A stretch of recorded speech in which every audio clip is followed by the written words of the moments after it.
Bismillahirrahmanirrahim. Assalamualaikum warahmatullahi wabarakatuh. Alhamdulillah wassalatu wassalamu ala Rasulillah wa ala alihi wa sahbihi wa mawalah wa la hawla wa la quwwata illa billahi wa ba'du. Qala Allahu azza wa jalla ya ayyuhalladzina amanu taqullaha haqqa tuqatih wa la tamutunna illa wa antum muslimun. Wa qala sallallahu alaihi wasallam man salaka tariqan yaltamisu fihi ilma sahhalallahu bihi tariqan ilal jannah amma ba'du.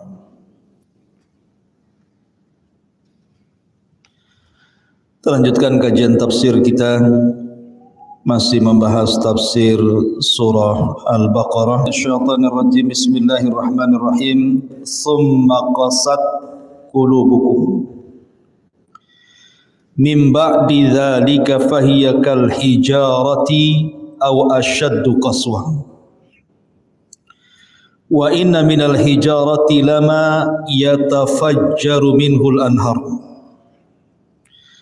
Wa inna minha lama yashaqqaqu fayakhruju minhul ma.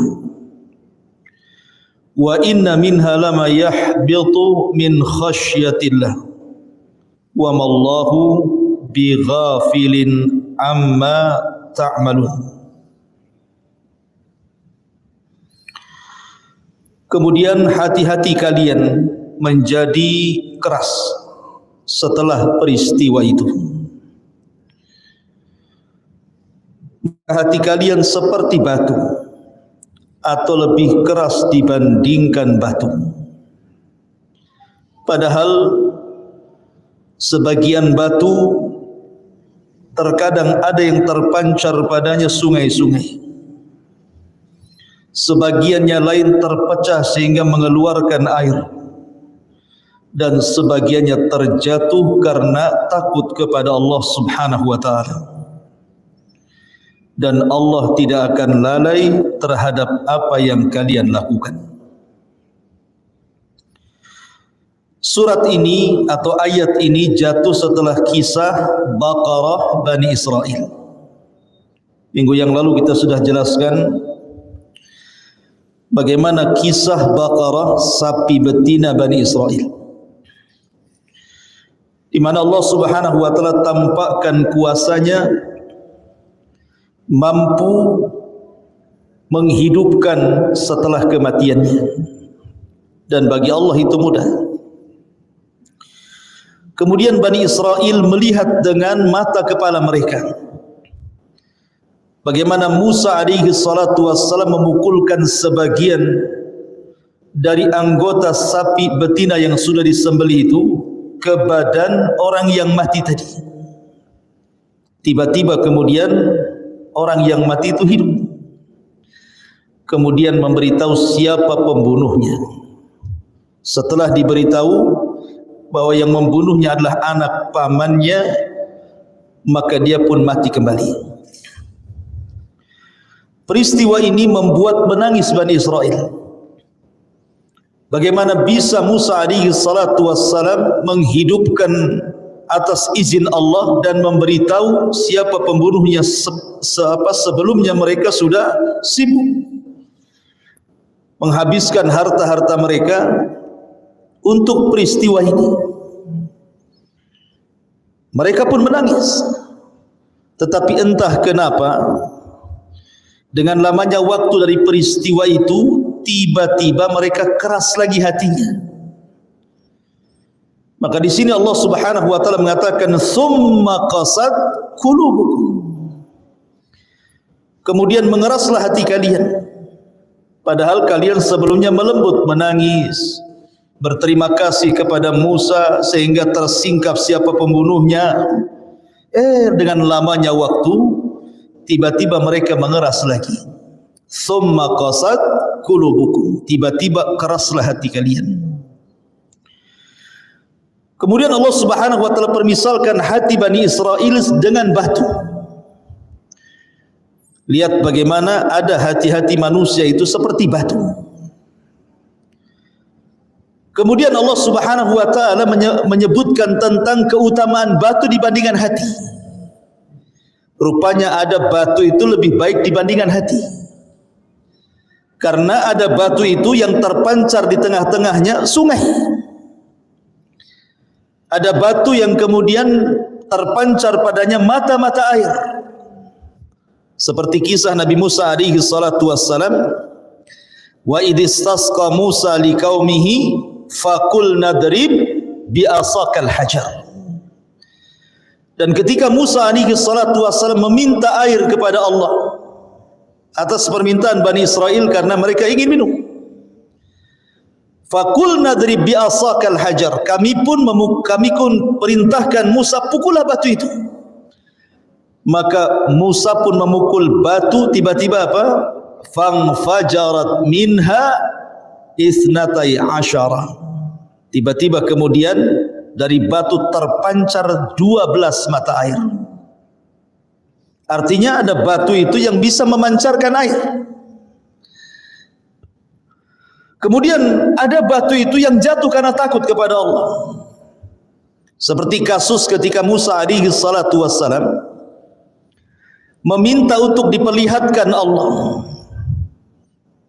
Arini kaifa anzur ilaika, tampakkan kepadaku wajahmu ya Rabb, bagaimana aku bisa melihatnya.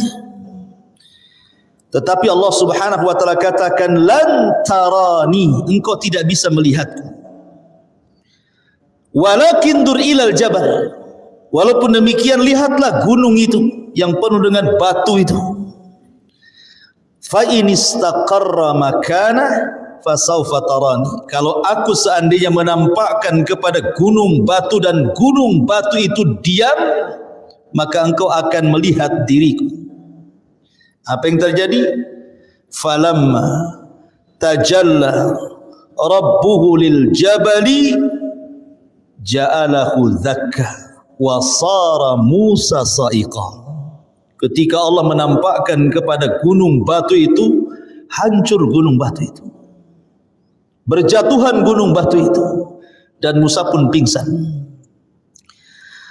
Kenapa gunung-gunung itu kemudian berjatuhan? Sekali lagi, wa min halama yahbitu min khasyatillah, karena mereka takut dengan Allah. Ini sama dengan firman Allah Azza wa Jalla, "Lau anzalna hadzal Qur'ana 'ala jabalin la ra'aitahu khashi'an mutasaddian min khasyatillah." Kalau seandainya Al-Qur'an ini diturunkan kepada gunung, maka engkau lihat gunung akan bergegar karena takut dengan Allah Subhanahu wa taala. Artinya bahwa gunung ini atau batu itu kan benda mati. Bagaimana dia bisa takut kepada Allah Azza wa Jalla? Karena setiap makhluk yang Allah ciptakan itu memiliki ihsas. Ihsas itu perasaan. Jangan sangka gunung tidak punya perasaan. Mereka ada perasaan. Wa in min kulli syai'in illa yusabbihuna bihamdi. Segala sesuatu yang Allah ciptakan itu semua bertasbih. Gunung bertasbih, lautan bertasbih, hutan bertasbih, semua bertasbih, bumi langit bertasbih kepada Allah Azza wa Jalla. Makanya ketika Nabi SAW dibuatkan mimbar oleh siapa? Oleh Tamim ibn Aus Ad-Dari. Dialah yang pertama membuatkan mimbar. Tamim ibn Aus Ad-Dari yang pernah berjumpa dengan Dajjal itu. Jadi pokok kurma yang biasa Rasul naik di situ sudah tidak dinaiki Rasul lagi. Ketika Rasul pindah ke mimbar, nangislah pokok kurma ini. Bahkan tangisannya sampai terdengar telinga para sahabat. Akhirnya Rasul turun dari mimbar itu, mengelus-ngelus pokok kurma itu seperti menenangkan anak kecil. Baru kemudian diam. Lihat bahwa jangan dikira kemudian benda-benda mati itu atau benda-benda yang tidak berakal sekalipun seperti binatang, mereka punya perasaan.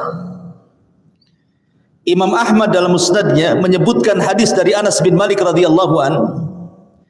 Suatu ketika Nabi SAW membonceng Anas, kemudian berjalan-jalan di ganggang kota Madinah. Tiba-tiba kemudian keledai yang ditungganginya melewati seekor unta. Dikejar sama unta itu. Tiba-tiba kemudian unta itu lari lebih dulu kemudian menikung. Kemudian berhadap-hadapan dengan keledai Rasul. Tiba-tiba unta itu yabruk sujud di hadapan Rasul dan menangis. Mengeluarkan air mata.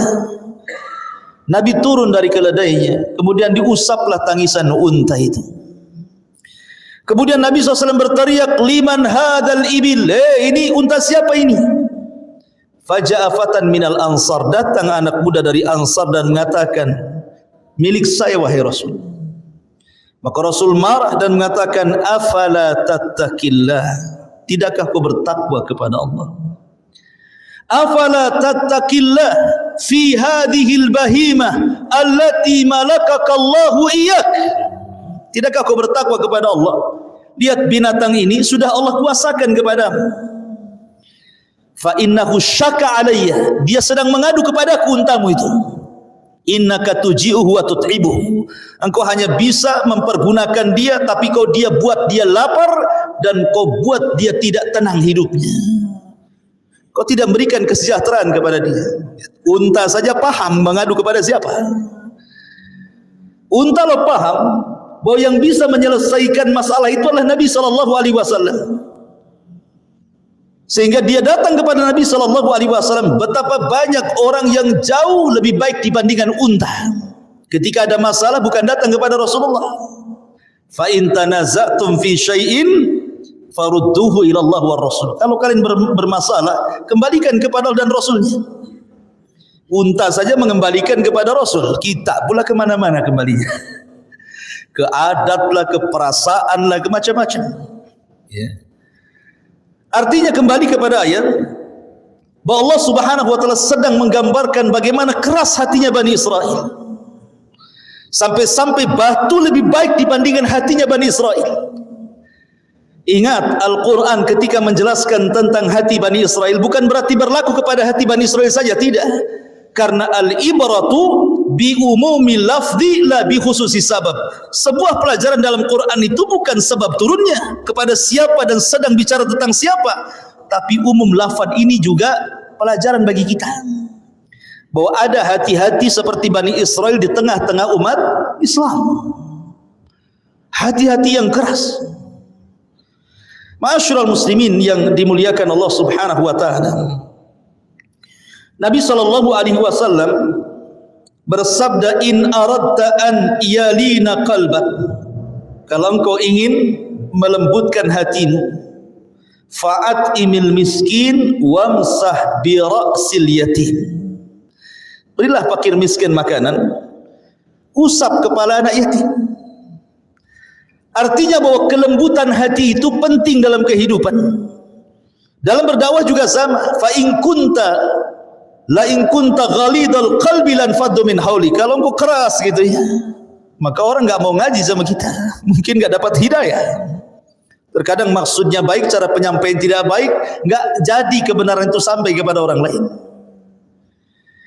Dan kata para ulama, obat hati keras itu ada 5. Ulama mengatakan kalau anda keras hati, lakukan 5 perkara.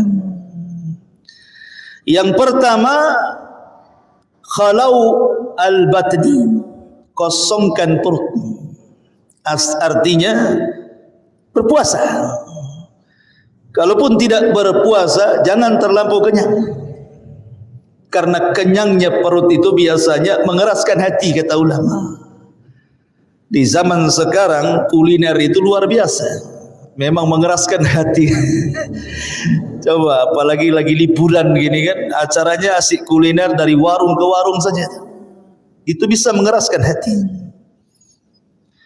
Kemudian yang kedua, tadabburul Quran. Cobalah Al-Quran itu bukan hanya sekedar dibaca.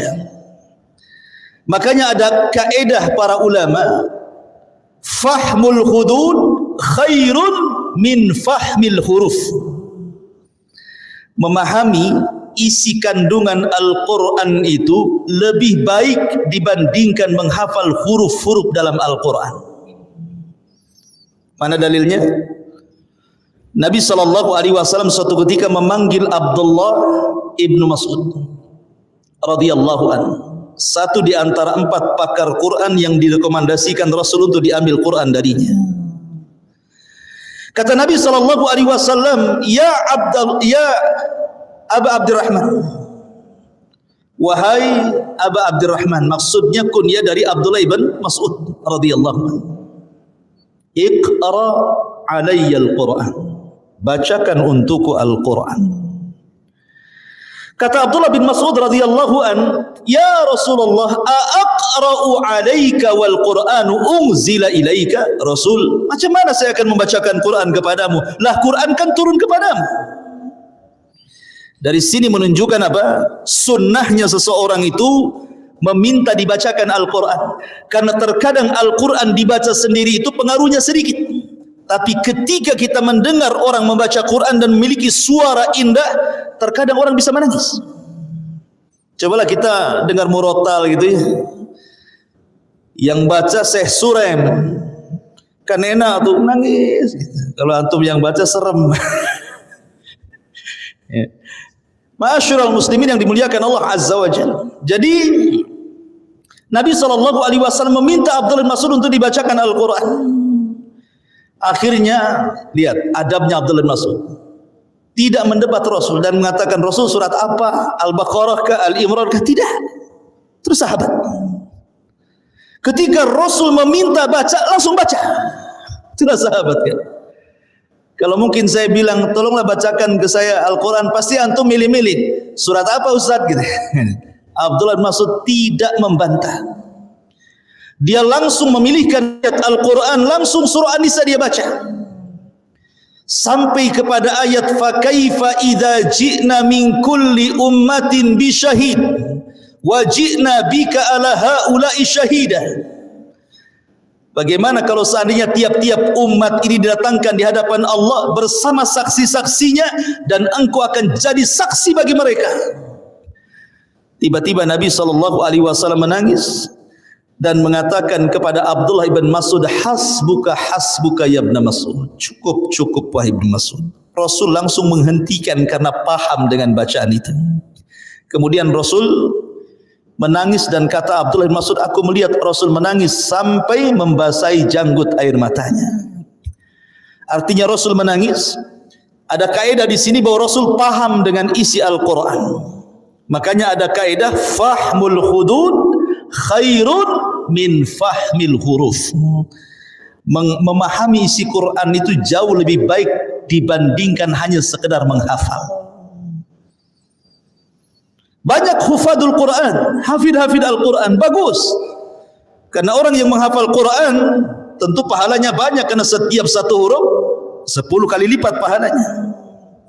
Tetapi orang memahami Al-Quran jauh lebih baik dibandingkan hanya sekedar menghafal. Antum tahu kenapa Yahudi sesat? Karena Yahudi sesat itu bukan mereka tidak diturunkan kitab kepada mereka Taurat.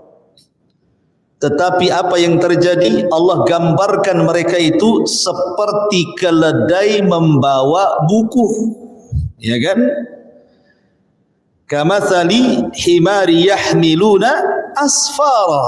Seperti keledai bawa buku. Kira-kira keledainya paham gak dengan bukunya itu? Gak paham. Jadi Yahudi itu seperti keledai bawa buku. Yang dibawanya gak paham itu isinya apa tuh. Karena mereka hanya fahmul huruf, hanya memahami lafaz-lafaznya saja, tapi tidak paham isinya gitu ya. Makanya penting belajar tafsir itu. Jangan dianggap remeh belajar tafsir ini, karena kita sedang tadabbur Al-Quran. Tadabbur Al-Quran itu penting. Jadi kita tahu apa sih sebenarnya isinya Quran ini. Ya. Jadi tadabbur Quran itu bisa melembutkan hati. Kemudian kata para ulama yang ketiga, menghidupkan malam dengan qiyamul lail atau dengan ibadah. Ma'asyiral muslimin, saya mau tanya antum. Nabi SAW bangun paling telat itu jam berapa? Nabi SAW membatasi umat ini setelat-telatnya bangun bagi seorang mukmin itu jam berapa? Siapa yang tahu?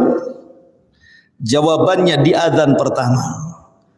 Itu seorang mukmin setelah telatnya bangun itu dalam Islam itu di adzan pertama salat subuh. Dari mana kita tahu bahwa seorang muslim, kata Nabi SAW, setelah telatnya bangun itu di adzan pertama? Karena ada hadis yang mengatakan apabila terdengar adzan pertama adzan Bilal dan adzan kedua adzan Abdullah ibn Umi Maktum, maka liyastarih qaimuhu wa yuqidu naimuhu. Hendaklah yang solat malam istirahat, yang tidur bangun. Berarti seorang muslim itu setelah telatnya bangun itu harusnya di adzan pertama. Dan jarak adzan pertama ke adzan kedua di adzan subuh itu seperti orang membaca 50 ayat Al-Quran. Ya, sekitar 15 sampai 20 menit lah. Itu jarak adzan pertama ke adzan kedua. Itu paling telat. Tapi di zaman sekarang setelah telatnya bangun jam berapa? Subhanallah, ayam sudah bangun loh, kita belum bangun. Adzan sudah tidur, kita pula melek tengah malam. Bahasanya Rasul sudah tidur, kita masih bangun. Rasul sudah bangun, kita pula tidur, gitu maksudnya ya. Maknanya begini ikhwan, antum kalau bertanya jangan menanyakan jam berapa kamu tidur, jam berapa kamu bangun, tapi pertanyaannya jam berapa kamu tidur. Karena pertanyaan yang kedua menentukan pertanyaan yang pertama. Orang kalau tidurnya cepat, pasti bangunnya cepat kan gitu ya. Tapi kalau orang tidurnya lambat, pasti bangunnya lambat. Dan Nabi SAW memberikan mukjizat tidur. Bayangkan tidurnya Rasul jadi mukjizat, ikhwan. Rasul itu bersabda, tidak suka tidur setelah maghrib dan tidak suka bergadang setelah isya. Itu Nabi. Nabi melarang, jangan tidur setelah maghrib, tapi jangan bergadang setelah isya. Artinya apa? Jangan bergadang setelah isya itu supaya apa? Supaya bisa bangun malam kan gitu ya. Makanya Urwah bin Zubair itu kan keponakan Aisyah radhiyallahu anha, karena putra daripada Zubair bin Awam, dan Zubair bin Awam menikah dengan Asma bintu Abi Bakar, dan Asma saudari Aisyah radhiyallahu anha. Zubair ini bawa kawannya ke rumah Aisyah. Habis isya ngobrol, namanya anak muda, ngobrol. Aisyah datang dan mengatakan, "Ya Zubair, laisa hakadha ma fa'alun Nabi." Bukan seperti itu yang dilakukan Nabi. Nabi tidak pernah ngobrol ba'da isya. Nabi itu tidak pernah ngobrol pada isya, kecuali ada kepentingan ya, seperti kajian ini. Kalau tidak ada kepentingan langsung tidur. Boleh diuji oleh siapapun, ikhwan. Diuji siapapun, mau ilmu kedokteran, kesehatan, farmasi, bisa diuji. Kualitas tidur setelah isya dengan kualitas tidur selepas jam 12 malam. Bisa kita uji. Siapa yang dokter di sini? Orang yang tidur ba'da isya dengan tidur jam 1 jam, itu kualitas tidur ba'da isya itu bisa menyehatkan badan. Dia bisa besoknya itu akan nasyid, semangat. Tapi kalau sudah jam 1 jam 2 tidur, walaupun 10 jam bangun itu masih loyo itu. Kan gitu ya. Makanya ma'asyiral muslimin, ini mukjizat Nabi. Nabi SAW mengajarkan sampai ke tidur loh. Pada isya tidur, kalau nggak ada keperluan tidur. Kecuali ada manfaat dunia atau akhirat lain kan itu. Ya Nabi SAW pernah juga telat tidur dan telat bangun, pernah sekali-kali. Tapi kita kan bukan sekali-kali, berkali-kali, itu bedanya. Nabi sekali-kali, kita berkali-kali, bertambah-tambah lagi, bukan berkurang-kurang. Ma'asyiral muslimin yang dimuliakan Allah Azza wa Jalla. Jadi Nabi mengajarkan cara tidur. Saya tanya, tidurnya Nabi itu berapa kali? Dalam sehari? 3 kali. Rasul itu tidur 3 kali dalam sehari. Kalau kita makan yang 3 kali. Rasul tidur 3 kali. Rasul itu tidak pernah berbicara soal makan. Maksudnya makan itu kapan saja tidak dilarang. Cuman caranya Rasul jelaskan. Caranya makan kanan, baca basmalah 3 jari, itu saja kan. Tetapi kalau tidur, Nabi SAW contohkan. Pertama, tidur ba'da isya sampai separuh malam atau 2/3 malam, sebagaimana disebutkan dalam surah Muzammil. Bisa separuh malam kemudian bangun, ataupun 2/3 malam kemudian 1/3 malam akhir bangun. Kemudian Rasul menghabiskan qiyamul lail dan membaca Al-Quran. Kemudian ketika azan pertama sebelum azan subuh, maka Rasulullah SAW istirahat. Disitulah Nabi SAW sekitar 15-20 menit Rasul tidur lagi. Ustaz, kalau saya ingin niru Nabi 15 menit, 20 menit sebelum subuh saya tidur, bablas lah subuh saya, katanya. Iya, tidurnya gimana caranya? Nabi itu tidur bukan kayak antum terlentang begitu. Rasul tidur ke lambung kanan, kemudian dijadikan ininya bantal begini, miring ke lambung kanan. Karena kalau tidur miring ke lambung kanan tidak akan khusyuk tidurnya, pasti mudah terkejut, sehingga akan terbangunkan dengan suara azan. Kemudian yang ketiga, Nabi SAW tidur sebelum zuhur yang disebut dengan kailulah namanya. Tidur kailulah itu tidak lama, bisa 10 menit, bisa 15 menit paling lama. Tidur kailulah namanya. Dan ini keajaiban menurut ilmu kesehatan, bahkan yang meneliti ini orang barat. Orang yang biasa tidur kailulah sebelum subuh, sebelum zuhur, walaupun hanya 10-15 menit, maka akan disehatkan jantungnya, tidak akan mudah stroke. Ya, ini penelitian barat. Tapi bagi kita, walaupun barat tidak meneliti, anggaplah tidak ada penelitian barat bahwa orang yang kailulah itu bisa menyehatkan jantung gitu ya. Tetap kita katakan bahwa tidur Nabi itu mukjizat. Pasti ada kesehatan di situ. Apalagi setelah diteliti barat gitu ya, makin lagi gitu ya. Terkadang barat itu hanya meneliti saja kan. Contoh umpamanya air yang dibacakan Al-Quran diteliti Jepang, rupanya bisa jadi detox ya, dan begitu seterusnya. Intinya bahwa kalau orang ingin lembut hatinya, maka sukalah bangun tengah malam. Minimalnya jangan telat bangun. Dan dalam Islam setelat-telatnya bangun 20 menit sebelum azan subuh, itu paling telat itu. Karena salat malam bisa melembutkan hati. Kemudian yang keempat, kata ulama, suhbatus salihin, berkawan dengan orang saleh, berkawan dengan orang taat beribadah, lembut hati kita. Kalau tidak berkawan dengan mereka susah. Apalagi berkawan dengan orang jahat, keras lah kita jadinya kan itu. Maka cari orang-orang saleh, karena orang saleh itu di dunia aja manfaat, apalagi di akhirat. Kemudian yang terakhir kata para ulama, seperti hadis yang saya baca tadi, hendaklah kita memberi makan fuqara wal masakin dan mengusap kepala anak-anak yatim. Itu bisa melembutkan. Ada tambahan, ziarah kubur. Ziarah kubur itu juga melembutkan hati, dan ingat akhirat juga melembutkan hati. Karena begini, hati ini, ma'asyiral muslimin yang dimuliakan Allah Subhanahu wa taala, memiliki fungsi yang luar biasa. Kedudukan hati itu, pertama, hati itu adalah raja bagi badan kita. Raja bagi badan kita. Apapun yang diperintahkan hati, badan ini ikut saja. Kalau hati memerintahkan mata mandang, maka dia memandang. Kalau hati memerintahkan dengar, maka telinga mendengar. Kalau hati memerintahkan kaki jalan, maka kaki jalan. Makanya Imam Abdul Qayyim mengatakan, al-qalbu kal malik wal jawarihu kal junud. Hati itu seperti raja, sementara anggota badan ini adalah tentaranya.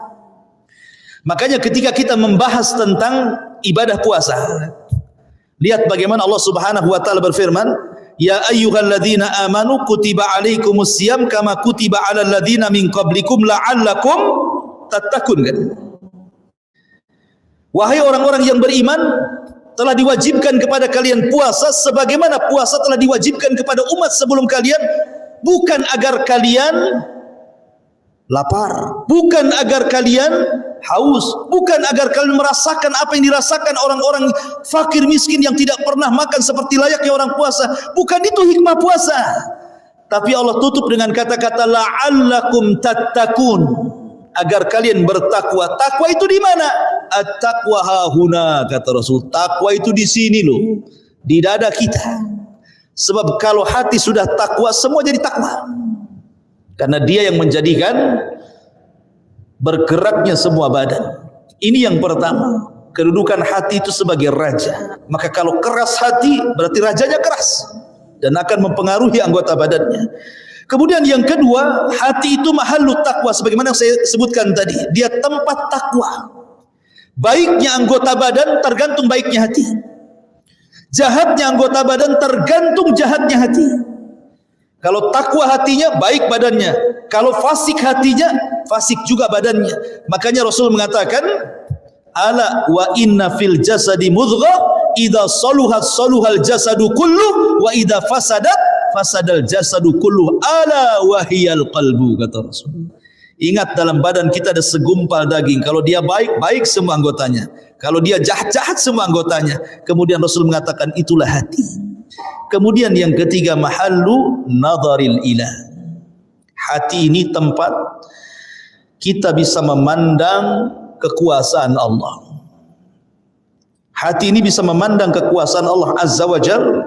Dan yang terakhir, bahwa tingkatan-tingkatan hati, tingkatan-tingkatan derajat itu ditentukan dengan tingkatan hati. Karena hati yang menentukan amalan badan. Terkadang banyak orang yang diceritakan, ada manusia itu tidak banyak beramal secara badan. Mungkin sholatnya biasa, puasanya biasa, tapi amalan hatinya luar biasa. Maka Rasul mengatakan dia termasuk penduduk surga. Saya contohkan satu kisah. Di zaman Nabi SAW, ketika Rasul berkumpul seperti ini bersama para sahabatnya, kata Rasul, sebentar lagi keluar dari pintu sebelah sana rajulun min ahlil jannah. Laki-laki termasuk penduduk surga. Rupanya betul, keluar masuk dari pintu itu ada laki-laki jinjing sendal, kemudian kepalanya seolah-olah habis mandi basah. Kemudian keluar masjid. Besoknya Rasul mengatakan gitu lagi, sebentar lagi akan keluar dari pintu itu rajulun min ahlil jannah. Laki-laki termasuk penduduk surga. Rupanya dia lagi yang jalan. Sampai 3 kali dia lagi yang jalan. Jadi ada seorang sahabat ingin mengetahui kenapa Rasul sampai 3 kali menyebutkan si fulan termasuk penduduk surga. Akhirnya dia pura-pura ada masalah dengan keluarganya, kemudian izin nginap di rumah orang yang hari dia nginap, dia kecewa. Solatnya biasa saja, baca Qur'annya biasa saja, bahkan sahabat lebih hebat lagi yang lainnya. Kenapa Rasul merekomendasikan dia termasuk penduduk surga? Akhirnya setelah 3 hari dia kecewa dan mengatakan, sebenarnya saya tidak dengan keluarga, cuman saya mendengar Rasul mengatakan Anda termasuk penduduk surga. Jadi saya ingin nginap, saya ingin tahu amalan apa yang Anda kerjakan sebenarnya. Lihat sahabat itu, mereka semangat hanya bicara soal akhirat, tidak hasad dengan dunia. Sahabat itu hasad dengan akhirat, hasad yang baik gitu, pengen seperti dia. Akhirnya kemudian sebelum pulang dikasih tahu, boleh jadi mungkin, kata dia, karena saya sebelum tidur saya maafkan semua orang yang mendolimiku. Saya maafkan semuanya. Semua yang menghasadiku ku maafkan, semua yang membuliku, semua yang memfitnahku ku maafkan. Setiap tidur ku maafkan semuanya. Kemudian aku tidur. Gitu. Rupanya itu amalannya. Dia membersihkan hati sebelum tidur. Padahal sholatnya biasa saja. Tapi Nabi SAW 3 kali mengatakan rajulun min ahlil jannah, rajulun min ahlil jannah. Luar biasa. Jadi terkadang hati ini ikhwatu fiddin menentukan amalan badan. Ya. Ma'asyiral muslimin yang dimuliakan Allah Subhanahu wa taala. Dan kalau kita melihat Al-Qur'an, bagaimana Allah Subhanahu wa taala bermuamalah dengan hati. Bagaimana Allah Subhanahu wa taala bermuamalah dengan hati. Yang pertama, apabila Allah Subhanahu wa taala menghendaki seorang hamba itu kebaikan, maka Allah akan tanamkan hati yang bersih pada hatinya. Kebersihan hati. Jadi kalau Allah menghendaki kita baik, pasti Allah akan bersihkan hati kita. Bagaimana caranya supaya Allah Subhanahu wa taala menanamkan kebersihan hati kepada kita? Ya kita meminta. Ya muqallibal qulub tsabbit qulubana ala ta'atik. Wa idzat yang membolak-balikan hati, tetapkan hatiku di atas ketaatan kepada. Yang kedua, tazyinul iman. Apabila Allah Subhanahu wa taala sudah membersihkan hati seorang hamba karena Allah ingin kebaikan kepada hamba itu, maka Allah akan hiasi dengan iman. Kemudian yang ketiga, kutibal imanu fil qalbi, bukan hanya dihiasi dengan iman, Allah catat iman dalam hatinya. Kemudian yang keempat, Allah buat ar-ra'fatu war-rahmah, hatinya akan lembut sehingga mudah menangis dan mudah memberikan kasih sayang kepada orang. Ini kalau sudah Allah bersihkan hati, Allah hiasi hati dengan keimanan, Allah catat keimanan dalam hatinya, maka hatinya jadi lembut itu. Ya. Makanya kalau kita lihat Abu Bakar Siddiq radhiyallahu an adalah orang yang mudah menangis. Ketika Nabi SAW mengatakan kepada Ummul Mukminin Aisyah radhiyallahu anha, "Muru Abu Bakrin bi an yusalliya bin nas." Aisyah, perintahkan bapakmu gantikan aku salat, aku lagi sakit. Kata Aisyah, "Ya Rasulullah, inna abi rajulun bakka." Rasul, jangan. Bapakku ini Abu Bakar suka nangis. Kalau dia baca Quran enggak baca nangis saja. Perintahkan Umar saja. Gitu ya. Rasul ngomong lagi, "Muru Abu Bakrin bi an yusalliya bin nas." Tidak, perintahkan bapakmu. Sampai 3 kali. Karena Nabi SAW bukan bicara soal nangis atau tidak ketika memerintahkan Abu Bakar itu. Rasul ingin mengkadar Abu Bakar bahwa setelah wafatnya dia yang pantas jadi khalifah. Kalau dia menjadi pemimpin solat berarti akan memimpin umat, gitu maksudnya.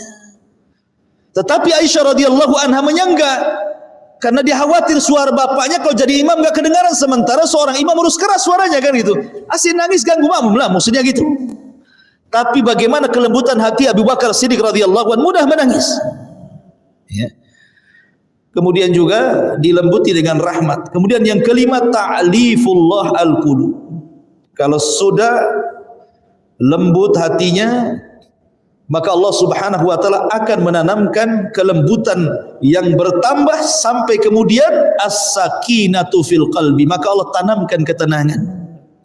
Begitulah Allah Subhanahu wa taala bermuamalah dengan hati seorang muslim. Lah dalam ayat ini ma'asyiral muslimin yang dimuliakan Allah Subhanahu wa taala, di sini Allah mengatakan summa qasat qulubukum, kemudian keraslah hati kalian. Tentu keras hati itu kan ada sebab kan. Lalu apa sebabnya hati orang itu keras? Ulama mengatakan bahwa sebab hati itu keras karena al-ghaflatu min dzikrillah. Ini yang pertama. Tidak suka zikir. Tidak suka berzikir kepada Allah. Padahal zikir itu ikhwan, itu ibadah yang paling ringan dari seluruh ibadah yang Allah perintahkan kepada kita. Sebutkan ibadah yang Allah perintahkan yang paling ringan melebihi zikir, tidak ada. Ya.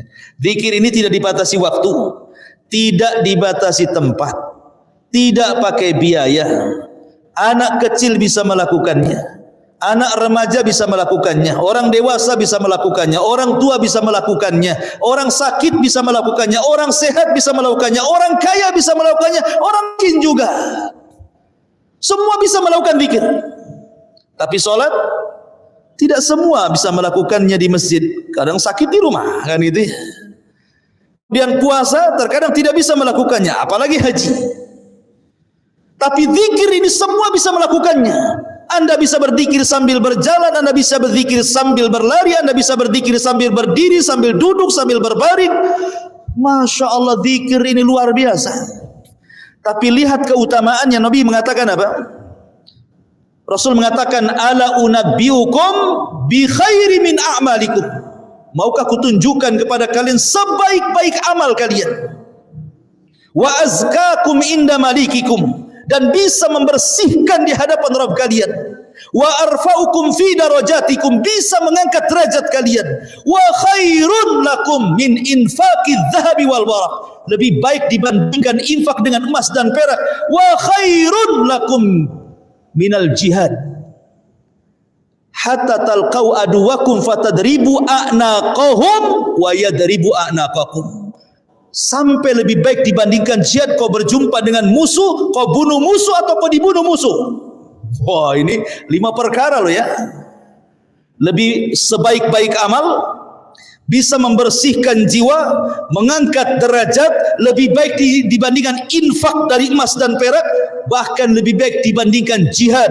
Amal apa coba ini? Bisa menandingi 5 amalan besar.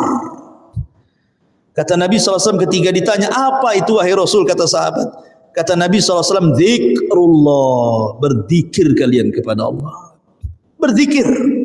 Antum dari rumah ke sini kan bisa saja subhanallah walhamdulillah wa la ilaha illallahu akbar, Allahu akbar, Allahu akbar, subhanallah subhanallah, tidak mesti habis salat.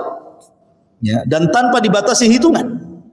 Nabi SAW mengatakan kalimatani khafifatani ala lisani thaqilatani fil mizani habibatani ala rahman subhanallah wa bihamdihi subhanallahil azim, kan?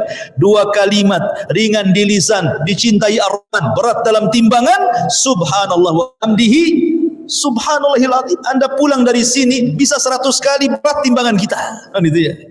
Tapi orang yang jarang berzikir keras hatinya, ya. Ini yang pertama. Sebab yang kedua, kata para ulama, kathratuz dzunub wal ma'asi, banyak maksiat, banyak melakukan dosa, ini bisa mengeraskan hati. Karena Allah Subhanahu wa taala mengatakan, "Wa man a'rada an dzikri fa innalahu ma'isyatan dhanka wa nahsyuruhu yaumal qiyamati a'ma." Siapa yang berpaling dari peringatanku, kusuruh kalian tidak melakukannya, kularang kalian malah melakukannya. Siapa yang berpaling dari peringatanku, maka kami akan sempitkan hatinya. Hatinya orang maksiat ini susah. Makanya ada seorang syekh bercerita, ada orang itu kaya sekali, punya perusahaan luar biasa. Kalau masalah dunia jangan ditanya, cukup 7 turunan untuk kekayaannya. Tapi hidupnya tidak pernah tenang. Gak tahu, pokoknya tidak tenang saja hidupnya itu. Di kantor tidak tenang, di rumah tidak tenang, banyak masalah. Padahal dari kekayaan harusnya, kalau memang itu yang dicari kebahagiaan dari kekayaan, harusnya dia bahagialah. Dia tidak bahagia. Datang kepada seorang syekh menceritakan kehidupannya. Saya ini sudah cukup harta, sudah ada istri, sudah ada anak gitu. Tapi saya tidak pernah bahagia ya syekh. Kata syekh mengatakan, kamu sholat? Dia mengatakan, demi Allah, mundu isyrina sanah lam usalli. Sejak 20 tahun yang silam sampai sekarang saya tidak pernah sholat. Kata syekh, itu yang menjadikan kau tidak bahagia. Sholat kamu. Ya.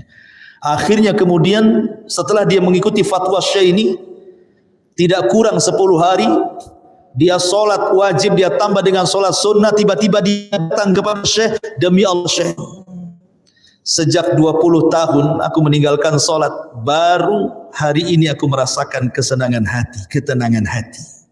Kenapa? Karena meninggalkan sholat maksiat. Bahkan meninggalkan wajib itu lebih bahaya dosanya dibandingkan langsung seseorang melakukan keharaman. Jadi orang yang meninggalkan sholat lebih besar dosanya dibandingkan, karena kaidahnya tarkul wajib asyad min irtikabil muharramat. Meninggalkan yang wajib lebih besar dosanya dibandingkan melakukan yang diharamkan. Karena meninggalkan wajib bisa kafir, tapi melakukan yang diharamkan belum tentu kafir.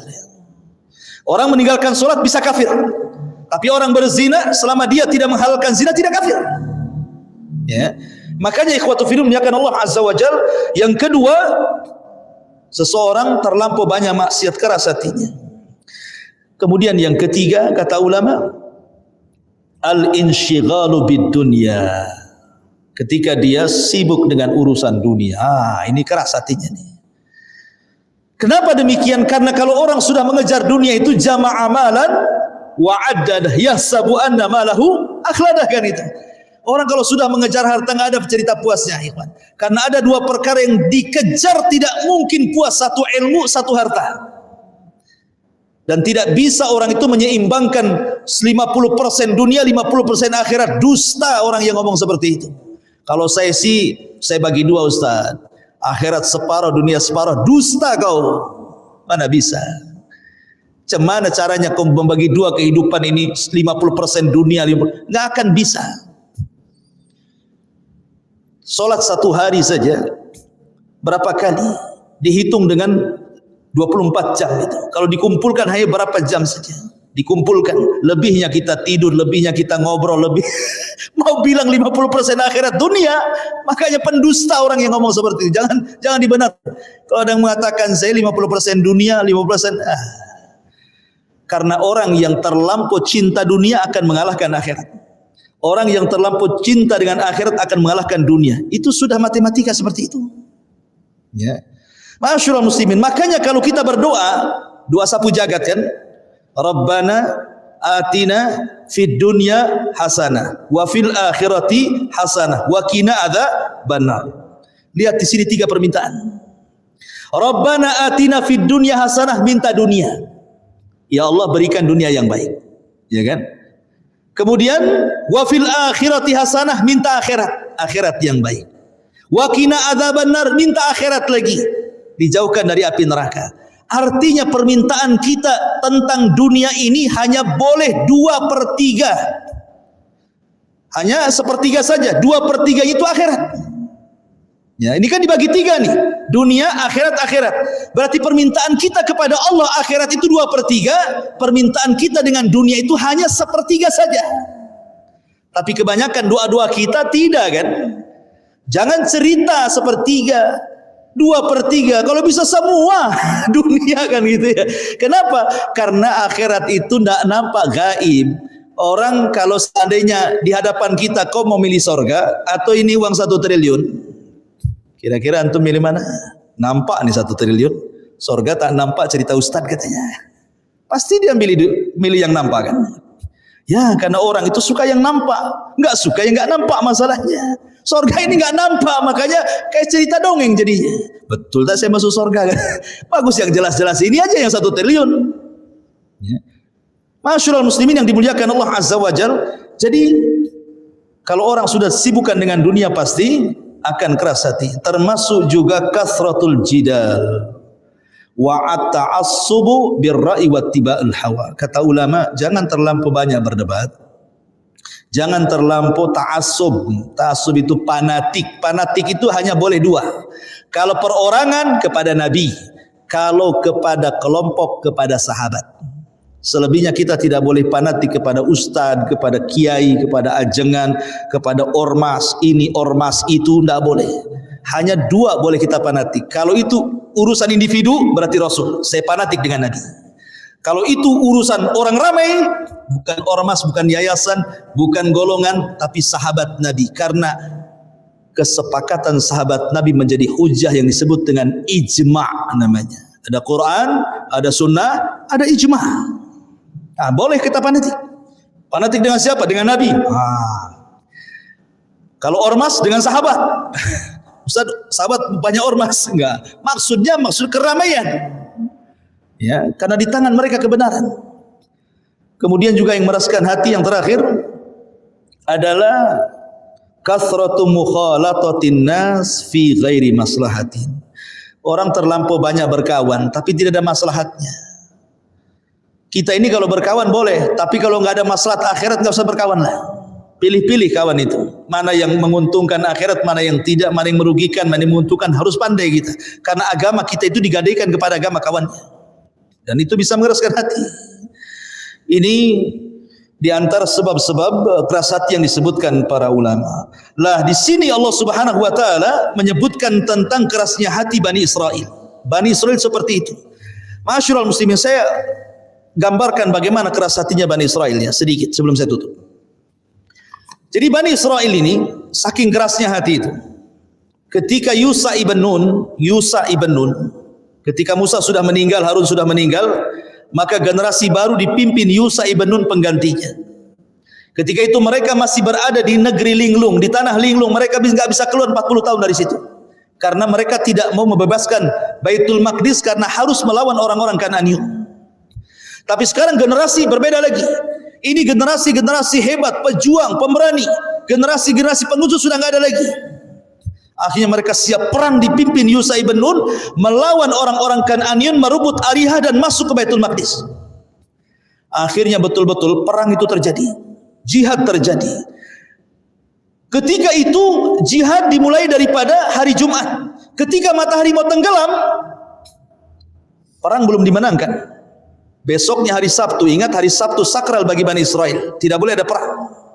Maka Yusha ibn Nun berdoa kepada Allah agar matahari jangan ditenggelamkan dulu. Kemudian Yusha mengatakan kepada matahari, ya Syams, innaki ma'murah wa ana ma'mur. Kau diperintah Allah, aku juga diperintah Allah. Tolong jangan tenggelam dulu. Berhenti matahari itu. Tak tenggelam. Ya. Dan ini mukjizatnya Nabi Yusha ibn bisa menghentikan matahari, kata Nabi. Satu-satunya orang yang bisa menghentikan matahari karena izin Allah adalah Yusha ibn Nun, yang dulunya adalah pembantu Nabi Musa alaihi salatu wassalam, menemani dia berjumpa dengan Khidir alaihi salatu wassalam.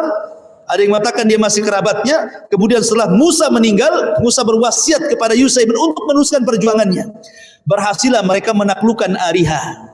Setelah Ariha kalah, matahari tenggelam. Tinggal mereka masuk Baitul Maqdis karena sudah menangkan. Syaratnya sebagai bentuk syukur. Kita sudah puluhan tahun menunggu kemenangan ini, kata Yusha ibn. Sekarang Allah berikan nikmat yang besar. Kita sudah 40 tahun di negeri linglung, makan susah, minum susah, panas, terik, macam-macam. Sekarang sudah dibukakan nikmat itu di depan kita, Baitul Maqdis. Kita bisa makan apa saja, minum apa saja, macam-macam nikmat di situ. Syaratnya dua. Yusha ibn Nun meminta syarat sebagai bentuk imbalan syukur kalian. Pertama, sujud kalian sebagai bentuk syukur. Makanya dalam Islam ada namanya sujud syukur. Dari segi perbuatan, sujud. Yang kedua, jangan lupa mengatakan hittah. Hittah itu artinya hutta anna khatayana. Ya Allah, ampuni dosa-dosaku. Cukup kau mengatakan seperti itu, satu saja mengatakan, ya Allah ampun dosaku, semua apa yang kalian lakukan dari perbuatan dosa Allah hapuskan. Kalian nak tu? Cukup mengatakan hittah, ya Allah ampun dosaku, maka semua dosanya akan diampuni. Kan enak itu kan? Cuma ngomong gitu saja, semua dosanya diampuni. Tapi karena Bani Israel keras hatinya, bukannya mereka ketika mendapatkan kemenangan itu sujud, malah mereka kemudian membungkuk, kemudian membelakangi Baitul Maqdis. Bukan jalan mundur, ke belakang. Bukannya disuruh membaca hittah, malah diganti hittah menjadi hintah, pakai nun. Hintah itu artinya hintah. Bur itu artinya ya basmatin itu begitu ya. Kayak gandum. Disuruh minta ampun malah minta makan. Kan kurang ajar kata. Disuruh minta ampun malah minta makan. Itulah Bani Israel kerasnya. Padahal kurang apa loh, mereka sudah tersiksa di negeri linglung kan. Akhirnya dibebaskan, diutus Yusha ibn Nun memimpin mereka. Akhirnya Baitul Maqdis dikuasai. Hanya dua Allah minta, sujud. Makanya Nabi SAW kalau menang perang, Rasul sholat 8 rakaat sebagai bentuk syukur, ya kan? Kalau menang perang langsung Rasul sholat 8 rakaat. Dan itu juga dilakukan oleh sahabatnya Amr bin As ketika menaklukkan Persia. Tetapi mereka suruh sujud aja tidak mau. Suruh membaca hinto malah hinto. Suruh mengatakan ya Allah ampuni dosaku, mana makanannya katanya. Keras hatinya Bani Israel. Makanya Allah mengatakan summa qasat qulubukum. Bahkan kalian ini seperti batu hatinya. Padahal batu terkadang masih lebih baik dibandingkan hati kalian. Karena dari batu masih terpancar sungai, masih terpancar air, masih bisa jatuh karena takut kepada Allah. Hati kalian tidak di tiga-tiganya. Itu gambaran daripada kekerasan Bani Israel. Wallahu alam. Ini yang bisa sampaikan. Taib sebelum saya tutup, silakan kalau ada yang mau bertanya.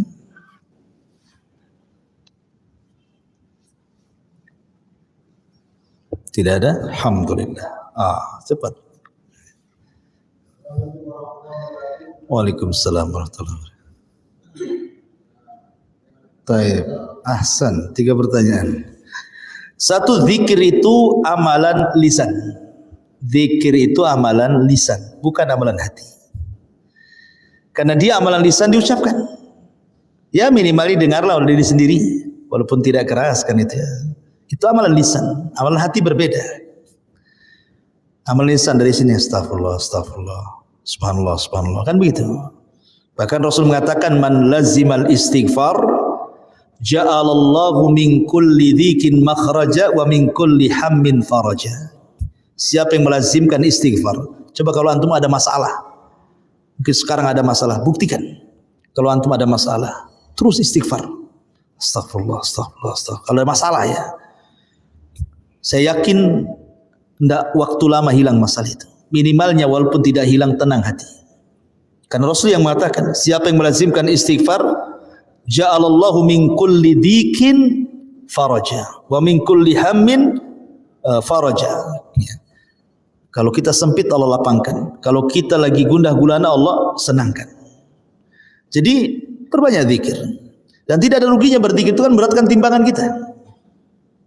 Makanya Rasul mengatakan sabaqal mufarriduna bil jannah. Mufarridu akan mendahului kita ke surga. Kita ini sama-sama datang ke pengajian sini. Rupanya teman kita lebih dulu masuk surga. Kenapa? Karena sepanjang jalan dia berzikir. Walaupun sama-sama ngaji. Kemudian yang kedua, ada hadis Rasul mengatakan, khairukum fil jahiliyati khairukum fil islami idza fuqihu. Orang baik di masa jahiliyah, kemudian dia masuk Islam, maka kebaikan di zaman jahiliyah akan digabungkan dengan kebaikan dalam Islam. Kalau dia diberikan kecerdasan. Ingin kebaikan, dan cerdas itu datang karena ingin baik. Man yuridillahu khairan yufaqihu fiddin. Siapa yang ingin baik, Allah cerdaskan. Kalau enggak ingin baiknya, bodoh terus. Gitu. Artinya bahwa kalau dulu kita tidak sholat, tapi kita baik bersedekah, beramal soleh. Sholat ini yang menentukan amalan loh ya. Idza shaluhat sholatu shaluha sairu amali. Kalau sholatnya baik, semua amal dianggap baik. Kalau sholatnya buruk, maka semua amal dianggap buruk. Selama anda tidak sholat, kalaupun anda haji, puasa, bersedekah, silaturahim, belum dianggap baik. Masih digantung amalannya. Tapi kalau sudah bertobat, hijrah, kemudian sholat, amalan itu akan digabungkan. Akan digabungkan semuanya. Ya. Dan tobat itu menghapus semua dosa, tapi mengembalikan amalan. Itulah adilnya Allah di situ. Ya. Kemudian yang ketiga tentang dosa jariyah. Kalau anda sudah menang betul-betul bertobat kepada Allah Azza wa Jalla, amal itu tetap dicatat. Tidak ada amal yang tidak dicatat. Ma yalfidu min qaulin illa ladaihi raqibun atid. Semua dicatat. Ya. Karena begini, catatan itu ada yang sifatnya dicatat dihisab, ada yang dicatat tidak dihisab. Ada yang dihisab diadab, ada yang dihisab tidak diadab. Kan begitu? Ya. Jadi ketika seseorang kemudian berbuat jahat, kemudian tobat, kejahatan tetap ada dalam catatan itu. Tetapi tidak akan dihisab karena sudah tobat. Sudah tobat kan dia. Makanya kata Abu Hurairah radhiyallahu an, maukah ku beritahu kepada kalian seorang sahabat tidak pernah sujud, tidak pernah ruku, mati masuk surga. Sahabat heran, yang benar saja Abu Hurairah. Mana ada katanya. Kata, maukah aku tunjukkan, kata Abu Hurairah. Siapa Abu Hurairah? Kata Abu Hurairah, Usairim. Seorang laki-laki dari Aus. Ketika Mus'ab bin Umair mendakwahkan di kota Madinah, Sa'ad bin Mu'ad masuk Islam. Sa'ad bin Mu'ad mengajak kaum Aus masuk Islam. Semua masuk Islam kecuali satu orang namanya Usairim, tidak mau masuk Islam. Tapi suatu ketika jihad, Usairim melihat kabilahnya butuh bantuan.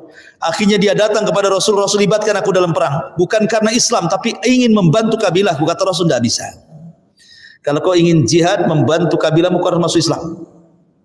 Akhirnya dia pun bersyahadat, langsung masuk perang, mati syahid. Gitu.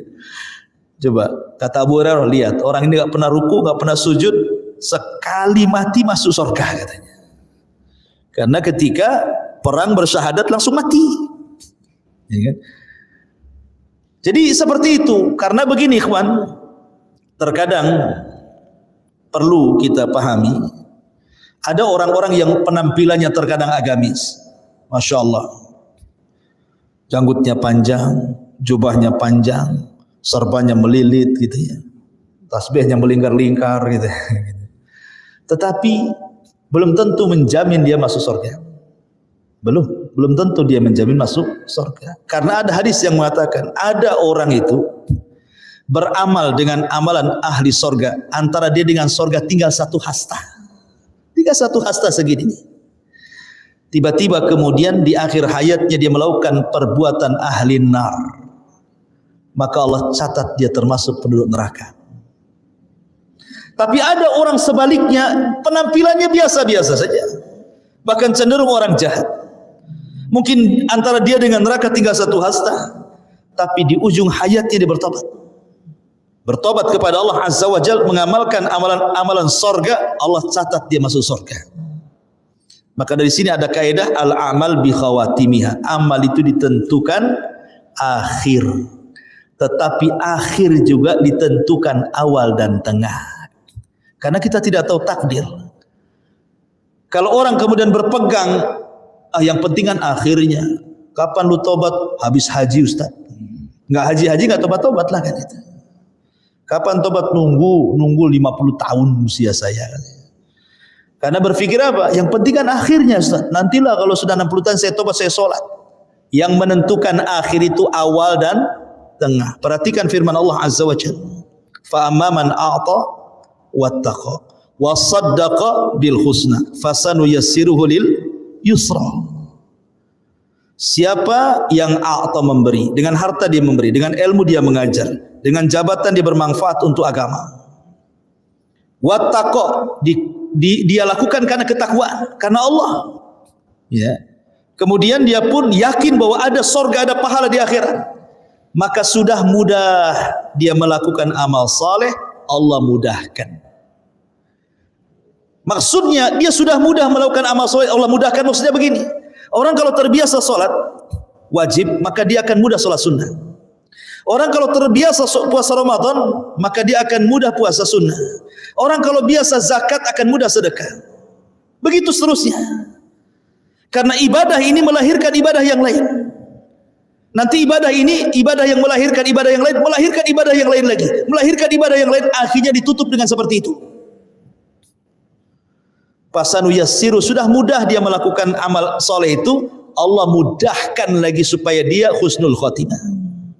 Tapi fa amma man bakhila, siapa yang bakhil, wastagna, tidak peduli dengan Allah, wa kadzdzaba bil husna, dia pun mendustakan akhirat, tidak ada balasan, tidak ada surga, fasanu yassiruhul usra, sudah sulit, Allah persulit lagi. Ya, sudah sulit ibadah, maksiat mudah, tapi ibadah sulit. Dan maksiat melahirkan maksiat yang kedua, maksiat yang kedua melahirkan maksiat yang ketiga, maksiat yang ketiga melahirkan maksiat yang keempat, akhirnya ditutup dengan seperti itu. Sudah sulit ibadah, Allah mudahkan maksiat sampai dia su'ul khatimah. Jadi akhir itu ditentukan awal dan tengah. Jangan berpikir nanti tobat, nanti kapan? Keburu matilah kan itu. Mau tobat sekarang. Gitu kan ya. Wallahu a'lam. Iya. Ya, alhamdulillah. Kenapa Allah Subhanahu wa taala harus menurunkan Al-Qur'an lewat malaikat Jibril? Ingat bahwa wahyu turun itu tidak semua lewat Jibril. Wahyu turun itu tidak semua lewat Jibril. Terkadang Allah langsung dengan Rasul. Contohnya peristiwa Isra Mi'raj. Enggak ada Jibrilan di situ. Mana ada Jibril Isra Mi'raj itu? Jibril hanya naikkan saja. Habis di Sidratil Muntaha, Jibril enggak ikut. Kemudian berjumpa dengan Allah Azza wa Jalla, perintahkan salat, itu wahyu. Tak ada Jibril di sini. Jadi ini thariqah wahyu namanya. Terkadang Nabi SAW langsung berdialog dengan Allah seperti ketika perintah salat. Tidak ada di antara dia dengan Allah penerjemah. Langsung, face to face. Terkadang lewat Jibril. Terkadang Allah Subhanahu wa taala masukkan dalam hatinya. Terkadang Rasul bergetar, terkadang keluar keringat walaupun di musim dingin. Itu thariqah wahyu namanya. Ya. Jadi tidak mesti lewat Jibril, ada cara-cara wahyu yang Allah Subhanahu wa taala turunkan. Tetapi ketika Allah Subhanahu kalau bertanya kenapa mesti lewat Jibril, la tas'al amman yaf'al wa hum yus'alun. Allah yang menjawab. Jangan kau tanya perbuatan Allah. Allah yang akan tanya perbuatan kalian. Ini kan tanya perbuatan Allah. Kenapa Allah? Kok tanya pula Allah, ditanya pula kan itu. Jangan kau tanya perbuatan Allah. Allah yang tanya perbuatan kamu. Ya suka-suka Allah mau lewat Jibril, mau lewat siapa kan itu. Sibuk kali kalian. Aduh, kacau. Iya. Wallahu a'lam. Baik, sampai di sini. Subhanaka wa bihamdika, asyhadu an la ilaha illa anta, astaghfiruka wa atubu ilaik. Allahu ta'ala alam. Assalamualaikum warahmatullahi wabarakatuh.